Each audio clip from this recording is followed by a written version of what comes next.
Hey guys, it's August and I'm gonna make an update video. I told you guys I'll try to get one every month, so I guess this will be August's layout update. I did a decent amount, surprisingly.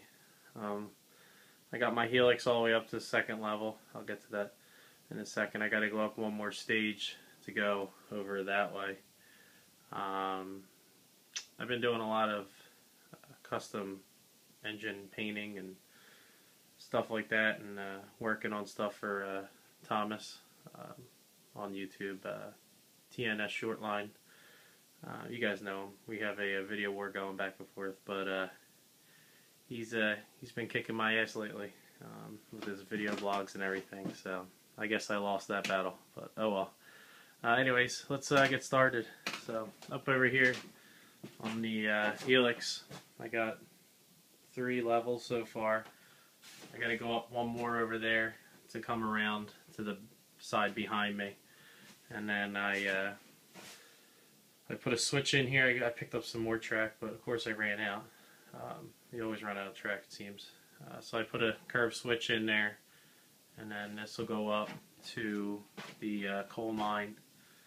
I have it coming around. Then my idea is to have a little town right there with a crossing right there. I think that'll look pretty neat. And then right here, I'm gonna probably do a old lumber yard or something that used to get rail service that just has an abandoned track, and it's still a lumber yard, but they just don't get rail service. And I'm gonna put like a center beam in there as they're using for storage. They can just put their lumber on there, whatever they got to do. But I'm sure that'll change. But anyways, coming down here, I got the track in. I need to get more track for up over there to go to the coal flood loader. That's what I'm going to use. I have the coal mine over there, but I'm not going to use it. It's too big, so I'll probably just end up selling it or something. I don't know. But yeah, anyway, so that's going to be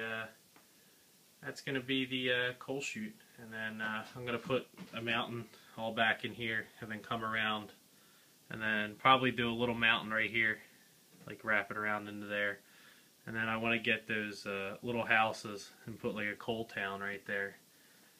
That would be pretty neat. So I can't fit a lot of coal cars, but I had to work with what I got. So my idea is, come up the grade, come into here. This will be the siding, this closed track. It'll bring its cars in. I can only bring, I don't know, like 5 or 6, but like I said, you can only do so much. So it'll come in, and then it'll pull up to the switch, unhook, go down, run around its train, and then come back to that switch, go past the street crossing, grab its cars, shove them into the yard, break them apart, do whatever they got to do, and then they'll either sit the power on this track here if they're not loaded, or if they are loaded and ready to go, then that power will take it and then go all the way back down through the Helix and then around. And my idea is I'll probably do a loop and then sit in the yard down there, and in pretend world it gets unloaded and goes somewhere, and then has to do the same thing.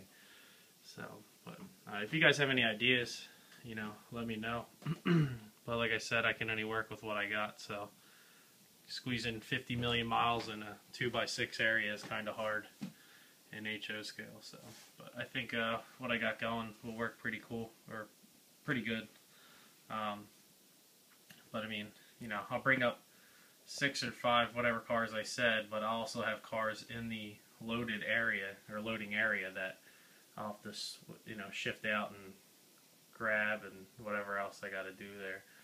So, but this is pretty much where I mainly been working, is up on this right here. So it's pretty. This is eye level right here for me. So it's neat. It's pretty neat when HO scale's eye level.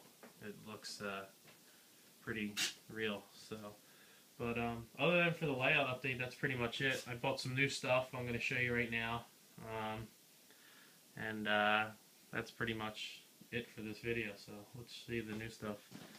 I traded somebody online this car, these auto racks, and that for an engine. I think it was a pretty good deal. I switched out the couplers and fixed them up a bit. It's pretty neat. This has the accordion on it, so it's pretty cool. I also got that NS car I got from a terrain store. They're kind of going out of business, but they're kind of been going out of business for the past, I don't know, 50 years. It's an Athearn, and it didn't have a box, but I got it for $4, so I'm not going to complain there. That's a steal if you ask me. And then I picked up this Santa Fe hopper of some sorts for $5, so that was pretty neat. And then I got this caboose, that Conrail one, and that Conrail one. This one, I think it's this one. Yeah, can't tell. This one was $3.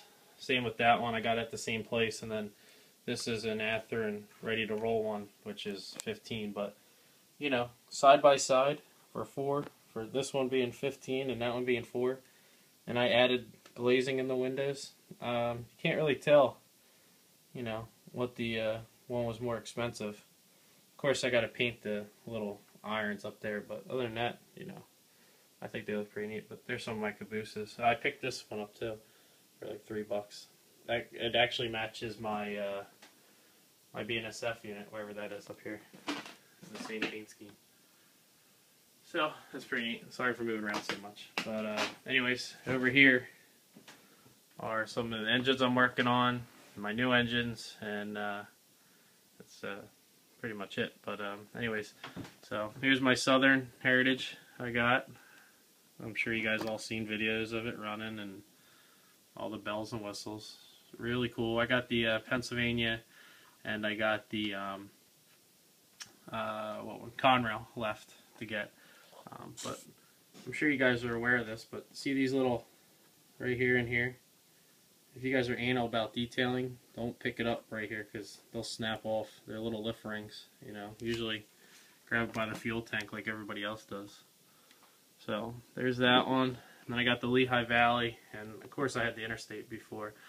I picked up this Lehigh Valley because, I'll show you in a couple seconds, but I bought the Athearn Fantasy, and I put the Lehigh Valley Fantasy next to the Interstate, and I ran it, and the way the Athearn made theirs, it's not the prototypical one, because it's a Fantasy, obviously, but I couldn't live with it. It was bothering the hell out of me, so I kept the Lehigh Valley, but I stripped it and painted into another one, which I'll get to in a second, but yeah, so I bought this one, but I got to take it back to the train store. It sounds like it has a blown speaker. When you hit the horn, it kind of has like a rattle to it. So hopefully they can fix it, or if not, I guess I don't know. I'll have to fix it or do something. So, but yeah, they're my 3 Heritage units so far. I got the Conrail and Pennsy on the way, and then I also got, I think, 6 of the SD70 or yeah SD70 Aces I ordered up too. So that'll be pretty neat. Here's a Conrail I patched out the other day to 53 or 5415. It's beat up. I know the SD50s never really got this beat up for Conrail and NS when they patched it over, but just pretending that it's been 50 years later and they still left them and didn't turn them into 60s. So I think it looks pretty cool. Of course, I gotta put the numbers on the number board. So that's pretty neat on that one. And then I have this here I'm working on. It's going to be an NS-8. I patched over the nose. And I got to get the headlight for up here. And obviously paint it black and decal it. So that's pretty neat. Then, as I was saying about the Lehigh Valley Athearn, this is it right here now. I stripped it down. The paint. So I use 91% alcohol, just to let you guys know. It takes literally a half hour till you can start rubbing off the paint, at least for the Athearn models. I'm not sure on any other ones, but you know, first the decals come off, and then you let it soak a little more, and then you know, it just pretty much peels off, and run it under water and clean it with soap so your new paint sticks and everything. But yeah, so anyways, I painted this into a CSX theme. It's an AC 4400, number 136. As you can see, it's CCSX.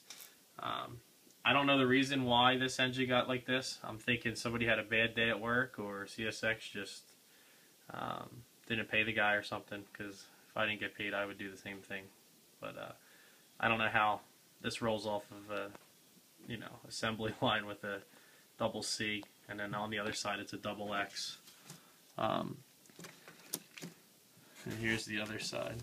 So I think it looks pretty cool.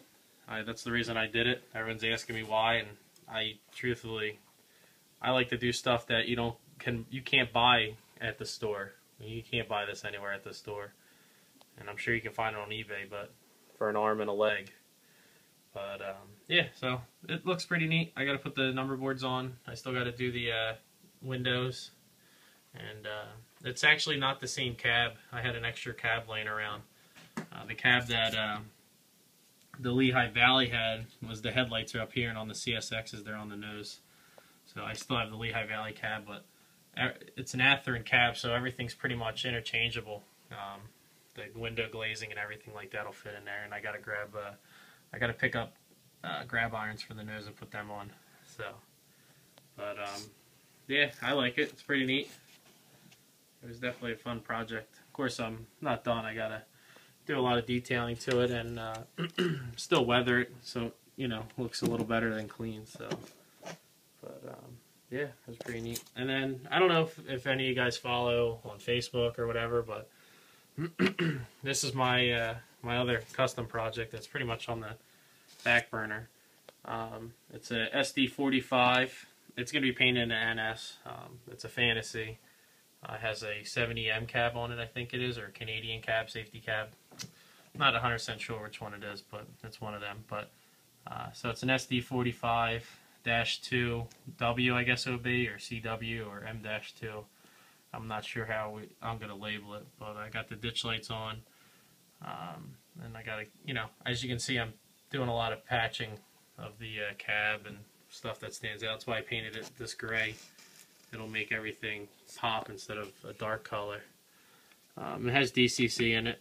I'm custom bending the handrails. But like I said, if you guys are on the Norfolk Southern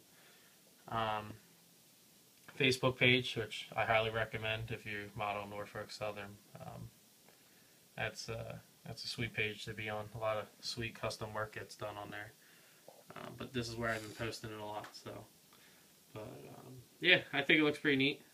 It'll be definitely awesome once it's completely done and I don't have to worry about it anymore. But yeah, so but that's pretty much what I got going on there for engines and new stuff and custom work. Comments are welcome, guys. Oh, I got another engine over here. Sorry. Here's a my Conrail SD60.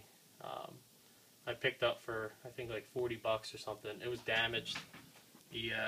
See this side? It's missing the MU hoses and stuff. It's a little banged up, but you can't really tell really. The steps were smashed in and stuff like that, so I went and bought new steps and put them in. So I got to put DCC. It's a Proto 2000. I don't know if I'm going to patch it or not. I kind of like the 60s, or well, this is just an SD60, but the 60s I like. So not 100% sure what I'm doing with this one. It'll probably just stay Conrail for now. But other than that, guys, that's pretty much it. Thanks for watching. Like I said, comments are more than appreciated. Likes. And Thomas, if you're watching this, you suck with your videos.